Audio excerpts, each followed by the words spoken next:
Everyone, welcome to our YouTube channel. I am Arvind Yadav. आज हम बात करेंगे मैराथन ईवीएस की यानी इन्वायरमेंटल की, और इसमें हम सुबह 30 पॉइंट के बारे में डिस्कशन करेंगे जो कि बहुत ही इंपॉर्टेंट है। और उसके अलावा हम इन सभी पॉइंटों को भी एक्सप्लेनेशन करेंगे। उसके साथ हम आइए पहला क्वेश्चन, भारत की पहले राष्ट्रीय कृषि वन नीति प्रकाशित कब हुई थी? तो भारत की पहली राष्ट्रीय वन नीति 1894 में हुई थी। इसके अलावा हम कुछ और नीति की बात करें, जैसे क्योटो प्रोटोकॉल की बात करें तो क्योटो प्रोटोकॉल कब हुआ? तो 1997 में जापान में हुआ था। उसके अलावा हम इसमें किस चीज़ की बात की गई थी? तो ग्लोबल वार्मिंग के अंतर्राष्ट्रीय समझौते की बात की गई थी।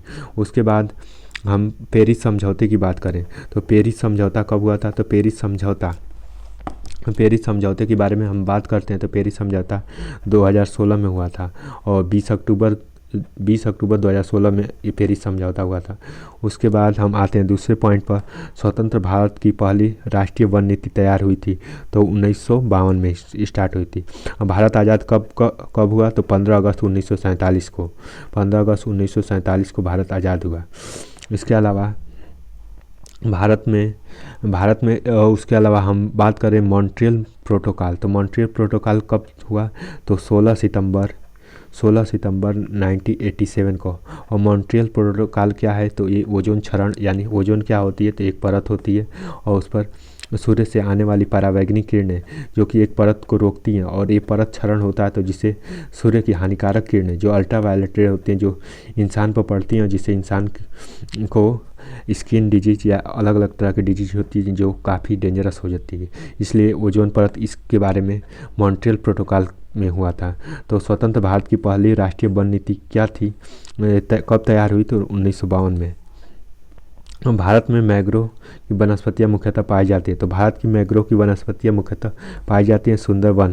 तो सुंदरवन कहाँ है? तो सुंदरवन वेस्ट बंगाल में है, और वेस्ट बंगाल में कोलकाता में है। इधर से गंगा नदी और उधर से ब्रह्मपुत्र नदी आती हैं, मतलब तो यहाँ पर सुंदरवन के डेल्टा में गिरती हैं, और यहाँ पर मैंग्रोव की वनस्पतियाँ होती हैं। तो मैंग्रोव क्या होता है? तो मैंग्रोव एक प्रकार की जलीय ज्वारीय वन है, जो कि मैंग्रोव वनस्पतियाँ होने से जो कि मृदा का अपरदन कम होता है, जिससे मैंग्रोव वनस्पतियाँ होना ज़रूरी होता है। तो सुंदरवन के डेल्टा में सबसे ज़्यादा मैंग्रोव वनस्पतियाँ होती हैं। वहीं आते हैं डेल्टा प्रदेशों के प्रमुख ज्वार वाले भागों को बात करते हैं। तो वनस्पतियों के नाम जानना होता है तो ज्वारीय वन कहते हैं। तो मैंग्रोव वनस्पति को ज्वारीय वन के नाम से जाना जाता है। उसके बाद हम नागालैंड के पर्वतों को क्रमशः बंजर होते हैं, उनको प्रमुख कारण होता है तो झूम कृषि। तो झूम कृषि क्या होती है? तो एक प्लेस पर खेती करने के बाद उस प्लेस को चेंज करके दूसरे खेती करना, और इसी पैटर्न के बाद बंजर भूमि होती है तो उनको बनाना ही झूम कृषि होती है। तो नागालैंड में पर्वतों में कौन सी कृषि की जाती है? तो झूम कृषि की जाती है। इसका ये होता है कि सपोज करिए कि एक प्लाट है, ठीक, प्लाट में पहले बार खेती किए तो इसको छोड़ दिए, फिर अगले बार दूसरी बार इस एरिया को, ग्रीन वाले एरिया को खेती किए, उसके बाद तीसरी बार हम रेड वाले एरिया को खेती किए। तो अल्टरनेट वे में खेती करना ही झूम कृषि होता है। तो इस तरह से झूम कृषि होती है। उसके बाद हम आते हैं अगले क्वेश्चन पर। वह राज्य जिसके द्वारा अपना धन योजना प्रारंभ की गई, तो हिमाचल प्रदेश की गई है। हिमाचल प्रदेश में ही हिमालय है। भारत के वन्य जीव संरक्षण अधिनियम कब लागू किया गया? तो वन्य जीव संरक्षण 1872 में लागू किया गया। वहीं टाइगर की बात करें, टाइगर रिजर्व कब? तो 1974 में, और जल लागू हुआ। उसके बाद 1981 में वाई के बारे में बात की गई कि वाई संरक्षण के बारे में बात की गई।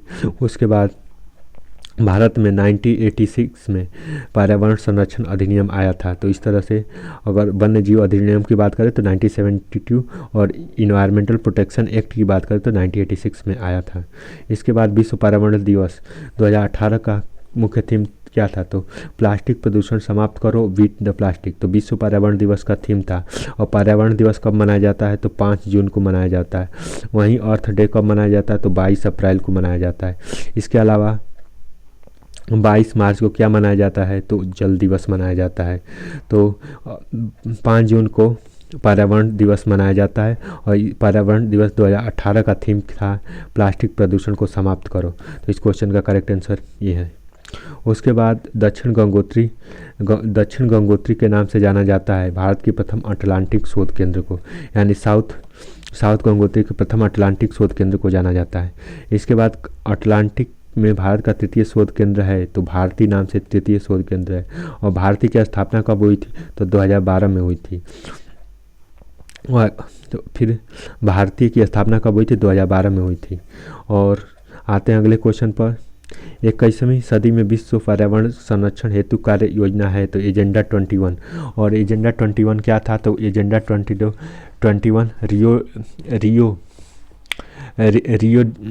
रियो डी जेनेरियो में 21वीं सदी में होने वाले जलवायु परिवर्तनों के बारे में एक मीटिंग थी, और जिसे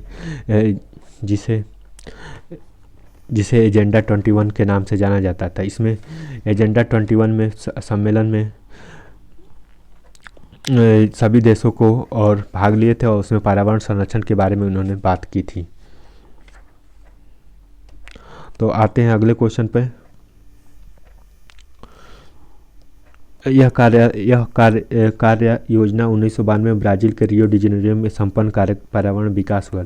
United nation conference climate environmental development के द्वारा UNCD के बारे ने इसे सृजन किया था। सतत विकास यानी कंटिन्यूअस, तो ये एजेंडा 21 था। उसके बाद एजेंडा 21 किस क्षेत्र से संबंधित है? तो ये सतत विकास के बारे में संबंधित है। उसके बाद हम चॉर्नोबिल दुर्घटना के बारे में बात करते हैं। तो ये नाभिकीय दुर्घटना थी, यानी न्यूक्लियर रिएक्टर से जो दुर्घटना होती है उसे हुई थी, उसे चॉर्नोबिल दुर्घटना के नाम से जाना जाता है। चॉर्नोबिल किस परमाणु केंद्र से नाभिकीय दुर्घटना हुई? तो 26 अप्रैल 1986 को हुई थी। और भारत में इन्वायरमेंटल प्रोटेक्शन एक्ट की स्थापना कब हुई? तो 1986 में वो भी हुई थी। उसके बाद विघटित होने वाले रेडियो एक्टिव न्यूक्लियाइड के उत्पन्न होने वाले विकिरण के स्रोत हैं, तो रेडियो एक्टिव प्रदूषण है। तो इस क्वेश्चन का ये करेक्ट होता है। विकिरणों के प्रभाव से जीवों में आनुवांशिक गुणों को भी पड़ता है, तो हानिकारक प्रभाव पड़ता है। विकिरणों के प्रभाव से जीवों में आनुवांशिक गुणों पर पड़ता है हानिकारक प्रभाव। और विकिरणों से जैसे आनुवांशिक जीवों पर रेडियो एक्टिव इफेक्टें आती हैं, तो इससे जीवों पर हानिकारक प्रभाव पड़ता है। उसके बाद स्वचालित वाहन निर्वाहक सबसे अविशाल धातु होता है, तो लेड को बोलते हैं Pb, और Pb होता है ये स्वचालित वाहन निर्वाहक के सबसे अविशाल धातु प्रदूषक होता है। अगर एक स्वचालित जो स्वयं चलते हैं उसमें पाया जाता है, तो ये सबसे ज़्यादा डेंजरस हो जाता है। उसके बाद हम आते हैं अगले। स्वचालित वाहनों में एंटी नॉकिंग एजेंट के रूप में प्रयोग किया जाता है लेड यानी सीसा यानी Pb का यूज किया जाता है। तो एंटी नॉकिंग एजेंट के रूप में स्वचालित वाहनों में लेड का उपयोग किया जाता है।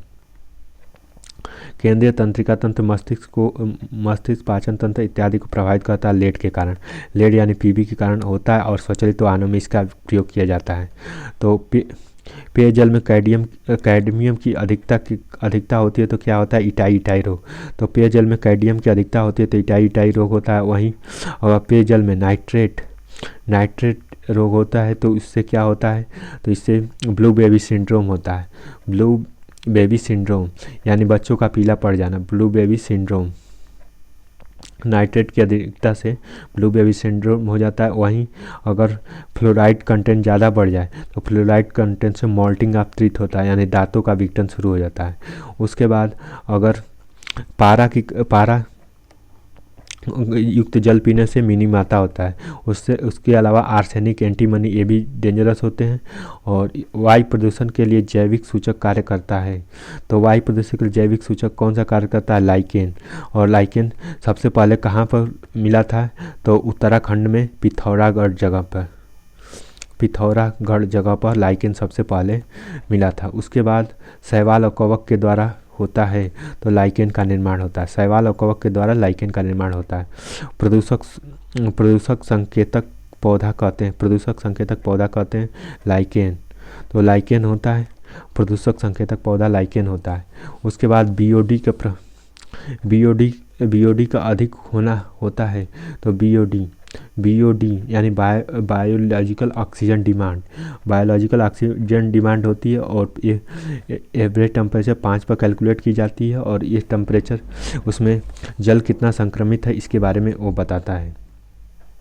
उसके बाद किसी वस्तु में उत्पन्न होने वाले आवाज़ को कहते हैं ध्वनि। तो ध्वनि का मात्रक होता है ध्वनि को हम नापते हैं डेसिबल से, यानी 20 डीबी से 20,000 ध्वनि की स्पीड, अगर हम ध्वनि की स्पीड की बात करें तो 3 × 3 32 मीटर पर सेकेंड होती है। वहीं लाइट की स्पीड की बात करें तो 3 × 10⁸ मीटर पर सेकेंड होती है। तो किसी वस्तु में उत्पन्न आवाज़ को कहते हैं ध्वनि। तो किसी वस्तु में उत्पन्न होने वाली आवाज़ को ध्वनि कहते हैं और ध्वनि की इकाई होती है डेसिबल। और ध्वनि की इकाई होती है डेसिबल। डेसिबल को किसे डिनोट करते हैं? डीबी से। और इसके अलावा आते हैं अगले क्वेश्चन पर, ध्वनि की गति में तेज चलने वाले जेट विमानों को उत्पन्न शोर को कहते हैं तो सोनिक बूम कहते हैं। ध्वनि के विमान में जो तेज चलते हैं उसे सोनिक बूम कहते हैं। उसके बाद सोनिक बूम को व्यक्त किया जाता है मैक इकाई से, मैक नंबर से, और मैक नंबर से इसे डिनोट किया जाता है। वहीं पर फ्लूइड के फ्लो को क्या किस नंबर से डिनोट किया जाता है? तो वे रेनॉल्ड नंबर से डिनोट किए जाते हैं। और सोनिक बूम जो कि मैक नंबर से होते हैं और जेट के मूवमेंट के बारे में बताते हैं। इसके अलावा हम कुछ इम्पोर्टेंट डे के बारे में बात करेंगे, जैसे कि इन्वायरमेंट से रिलेटेड हम जैसे 1992 में पृथ्वी सम्मेलन हुआ। तो आइए बात करते हैं, जैसे 1992 में पृथ्वी सम्मेलन संविधान जब, तो हम राष्ट्रीय जल दिवस की बात करते हैं। तो जल दिवस की कब मनाया जाता है? राष्ट्रीय जल दिवस तो ये 14 अप्रैल को मनाया जाता है। वहीं 14 अप्रैल को 22 मार्च को मनाया जाता है। उसके अलावा गुप्त दिवस यानी संविधान दिवस या गुप्त दिवस 26 नवंबर को, विज्ञान दिवस 28 फरवरी को, विज्ञान दिवस मनाया जाता है 28 फरवरी को। और उसके अलावा ऊर्जा दिवस मनाया जाता है, तो ऊर्जा दिवस 14 सितंबर को मनाया जाता है। इसके अलावा हम कुछ फैक्ट की बात करें, विश्व आर्द्र भूमि दिवस यानी आर्द्र भूमि दिवस। तो आर्द्र भूमि दिवस कहाँ मनाया जाता है? तो ये रामसर साइटों को मनाया जाता है और ये 2 फरवरी को मनाया जाता है। इसके बाद हम विश्व वानिकी दिवस कब मनाते हैं? तो विश्व वानिकी दिवस मनाते हैं 24 मार्च को। इसके अलावा हम विश्व जनसंख्या दिवस हम कब मनाते हैं? तो विश्व जनसंख्या दिवस अगर बात करें तो 11 जुलाई को मनाया जाता है। उसके बाद हम विश्व खाद्य दिवस, तो विश्व खाद्य दिवस कब मनाए जाते हैं? विश्व खाद्य दिवस हम मनाते हैं 16 अक्टूबर को। उसके बाद विश्व मृदा दिवस हम मनाते हैं 5 दिसंबर को, यानी इंटरनेशनल सॉइल डे मनाते हैं 5 दिसंबर को। इसके बाद हम विश्व वन्य प्राणी दिवस 6 अक्टूबर को मनाते हैं। उसके अलावा हम कुछ पर्यावरण से संबंधित कुछ दिवस की बात करें, जैसे विश्व जनसंख्या दिवस 11 जुलाई को था। उसके बाद पर्यावरण दिवस की बात करते हैं तो पर्यावरण दिवस मनाया जाता है 5 जून को। उसके बाद जल दिवस मनाया जाता है 22 मार्च को। उसके बाद पृथ्वी दिवस 22 अप्रैल को। ये 3 डे काफ़ी इम्पोर्टेंट है। इसके बाद हम आते हैं जैव विविधता दिवस। तो जैव विविधता दिवस 22 मई को मनाया जाता है। उसके बाद विश्व एड्स डे मनाया जाता है 1 दिसंबर को। उसके बाद हम विश्व पर्यावरण वर्ल्ड इन्वायरमेंटल प्रोटेक्शन एक्ट यानी 26 नवंबर को मनाते हैं और 26 नवंबर को कॉन्स्टिट्यूशन डे भी मनाते हैं। उसके अलावा वर्जिन कुरियन का जन्मदिन भी मनाते हैं। उसके बाद राष्ट्रीय प्रदूषक रोकथाम दिवस, तो ये 2 दिसंबर को राष्ट्रीय प्रदूषक रोकथाम दिवस के रूप में मनाया जाता है। उसके बाद उत्तर प्रदेश की, अगर हम यूपी टेट की प्रिपरेशन करते हैं, उत्तर प्रदेश के कुछ चीज़ों के बारे में बात करते हैं, जैसे राजकीय पुष्प पलाश होता है, राजकीय पशु बारहसिंगा होता है, राजकीय पक्षी सारस होता है। तो उसके अलावा राष्ट्रीय नदी अगर वहीं भारत की बात करें तो भारत का राष्ट्रीय नदी गंगा है। भारत की राष्ट्रीय नदी गंगा, उसके बाद राष्ट्रीय जीव डॉल्फिन, उसके बाद राष्ट्रीय पशु बाघ हो जाता है, उसके बाद राष्ट्रीय पक्षी मोर हो जाता है, उसके बाद राष्ट्रीय फल आम हो जाता है, उसके बाद राष्ट्रीय फूल कमल हो जाता है। यानी राष्ट्रीय नदी, राष्ट्रीय जीव, राष्ट्रीय पशु, राष्ट्रीय पक्षी, राष्ट्रीय फल, राष्ट्रीय पुष्प, ये सब चीज़ें इंपॉर्टेंट हो जाती है। तो thank you so much for watching this video. I hope video अच्छा लगा।